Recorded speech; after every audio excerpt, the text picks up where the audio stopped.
నమస్కారం ఘంటారావానికి స్వాగతం ముందుగా ప్రధానాంశాలు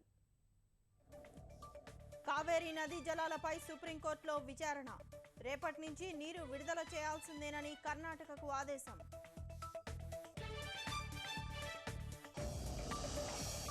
స్వచ్ఛత ఉన్న చోటే భగవంతుడు కొలువై ఉంటాడు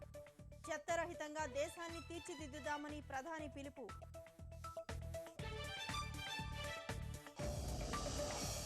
బంగాళాఖాతంలో ఉపరితల ఆవర్తనం రాష్ట్రంలో 2 రోజుల పాటు వర్షాలు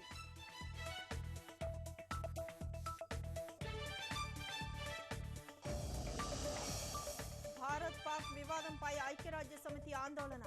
సంయమనం పాటించాలని 2 దేశాలకు హితవు